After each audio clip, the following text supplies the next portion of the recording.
Alright, so the Jerry Nolte Custom, Part 2. I have replaced the battery in the for the preamp in the instrument. I have removed some material from the saddle, and we'll get that back in there soon enough. And I've polished the frets, and as you all know, one of my favorite things to do is this. Here we go. I'm going to treat this thing with some linseed oil, a beautiful piece of ebony. Seems fairly dry, so I'm going to go ahead and use a pretty fair amount of, of the linseed oil, and we'll watch this wood come to life. Polishing your frets and keeping your fretboard treated in an appropriate manner, not overdoing it. With linseed oil, man, you can overdo it in a hurry. If you leave linseed oil on it in any type of capacity, this is like, if you left that on there, that would become like sludge on your fretboard.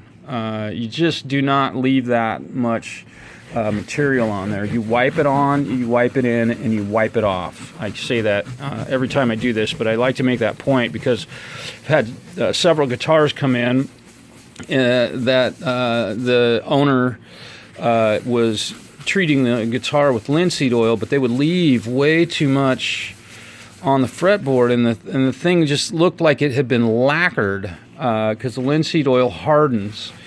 And you know, it doesn't necessarily damage the guitar in any way, but to me, the appearance is kind of not very sightly. Don't like seeing that shininess on a rosewood fretboard, and you know, to me, it doesn't feel right. It feels a little sticky, if you will.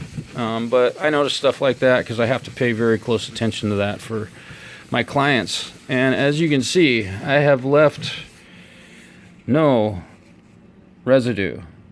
When this stuff hardens, it takes about, somewhere near 48 hours for it to harden completely. I'll play this guitar today, and with the linseed oil on it.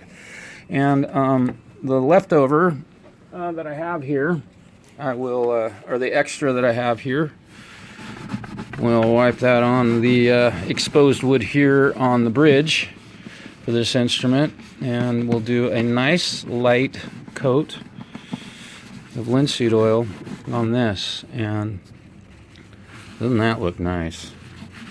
And what I know is that the linseed oil protects the wood.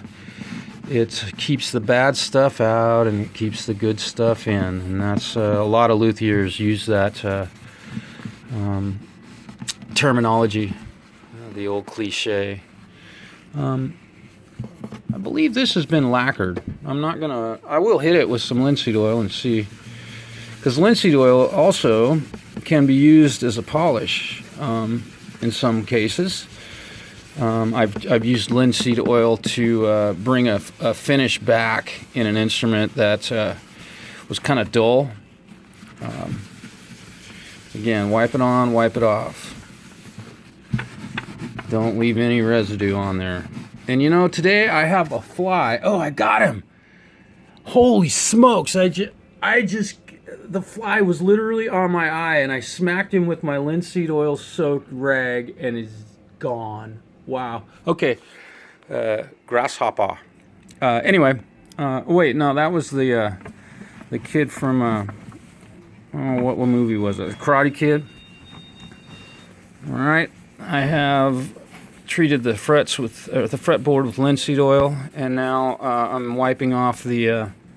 Oh, you know what? Oh, got him. Oh, I really got him that time.